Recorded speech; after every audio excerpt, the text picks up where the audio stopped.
வருங்கால அரசு அதிகாரிகள் அனைவருக்குமே மிகப்பெரிய வணக்கங்கள். நான் தான் அவங்களோட எஸ்பி வேலன். இந்த வீடியோவில் நம்ம கம்யூனல் அவார்டு, வகுப்புவாத ஒதுக்கீடு அண்ட் பூனா பேக்ட், பூனா உடன்படிக்கை இதை பற்றி தான் பார்க்க போகிறோம். வாங்க பார்க்கலாம்.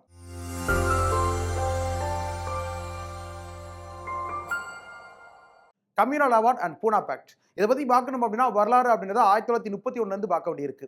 1931 ஆண்டு பார்த்தீங்கன்னா நமக்கு இரண்டாவது வட்டமேசை மாநாடு, செகண்ட் ரவுண்ட் டேபிள் கான்ஃபரன்ஸ் அப்படின்றது நடக்குது. இந்த வட்டமேசை மாநாடு அப்படின்றது பார்த்தீங்கன்னா நமக்கு எதுக்காக போடப்பட்டுச்சு அப்படின்னா 1927 ஆண்டு சைமன் குழு அப்படின்ற ஒரு குழு இந்தியாவுக்கு அறிவிக்கப்பட்டிருக்கும். 1928 இங்கே வந்திருப்பாங்க. அதாவது 1919 சட்டத்தை ஆராய்ஞ்சு இதுக்கப்புறம் வரக்கூடிய சட்டத்தில் என்ன மாதிரி மாற்றங்கள்லாம் கொண்டு வரணும் அப்படின்றதுக்காக அனுப்பப்பட்டிருக்கும்.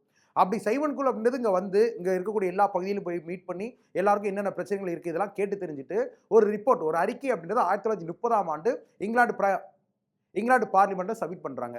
அப்படி சப்மிட் பண்ணதுக்கப்புறம் அந்த ரிப்போர்ட்டை வச்சு முடிவுகள் அப்படின்றத எடுத்து ஒரு சட்டம் மேற்கொள்ளணும் அப்படின்றதுக்காக வட்டமேசை மாநாடு அப்படின்றது ஒன்று கூட்டப்படுது.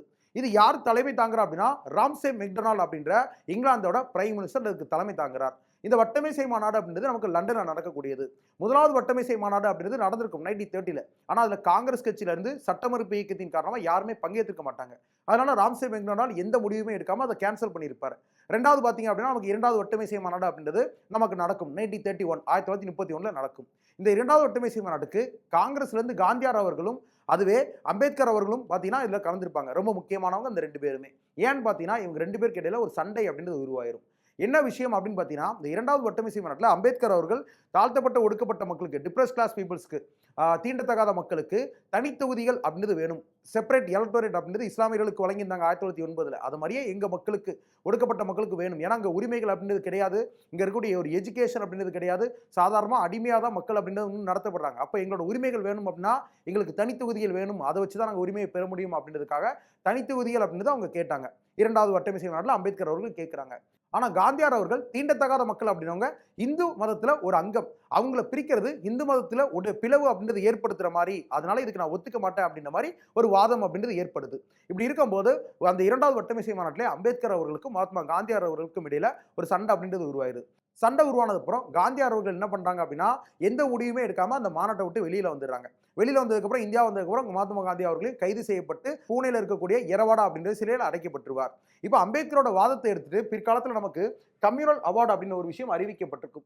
இப்போ கம்யூனல் அவார்டு அப்படின்னு சொல்லி பார்க்கும்போது நமக்கு வகுப்புவாத ஒதுக்கீடு அப்படின்னு சொல்லுவாங்க. இந்த வகுப்புவாத ஒதுக்கீடு அப்படின்றது நமக்கு ஆல்ரெடி கம்யூனல் ரெப்ரசன்டேஷன் அப்படின்றது பார்த்துப்போம். வகுப்புவாத பிரதிநிதித்துவம் அப்படின்றது 1909 ஆண்டு இஸ்லாமியர்களுக்கு தனித்தொகுதிகள் அப்படின்றது வழங்கினாங்க. அது வகுப்புவாத பிரதிநிதித்துவம். வகுப்புவாத ஒதுக்கீடு அப்படின்றது ஆகஸ்ட் 16 தேதி 1932 ஆண்டு இங்கிலாந்தோட பிரைம் மினிஸ்டராக இருக்கக்கூடிய ராம்சே மெக்டொனால்ட் அவர்களால் அறிவிக்கப்படுது.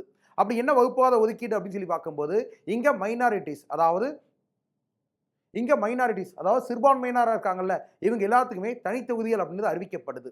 ஓகேவா? என்ன யாருக்கெல்லாம் சொல்லி பார்க்கும்போது ரொம்ப முக்கியமாக அன்டச்சபிள்ஸ், தீண்டத்தகாத மக்கள், பெண்களுக்கு, கிறிஸ்டியன்ஸ்க்கு, இங்கே இருக்கக்கூடிய ஆங்கிலோ இந்தியர்களுக்கு, சீக்ஸுக்கு, புத்திஸ்டுக்கு, இவங்க எல்லாத்துக்குமே பார்த்தீங்கன்னா தனித்தொகுதிகள் அப்படின்றது வழங்கப்படுது.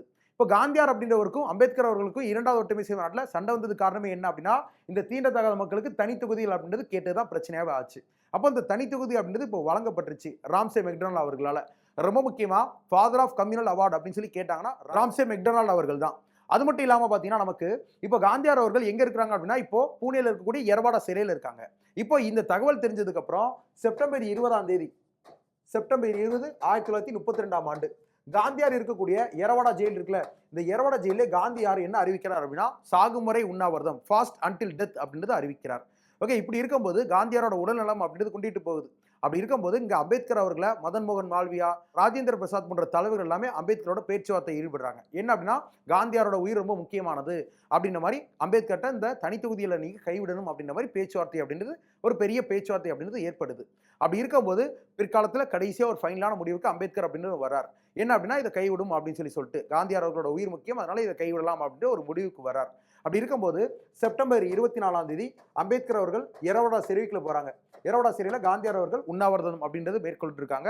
எரவாடா சிறைக்குள்ள போயிட்டு காந்தியார் அவர்கள்ட்ட இந்த தனித்தொகுதிகள் அப்படின்னு நான் கைவிடுறேன், ஆனால் எங்களுக்கு என்ன செஞ்சு தருவீங்க அப்படின்னு சொல்லும்போது காந்தியார் அவர்கள் உத்தரவாதம் கொடுக்குறாங்க.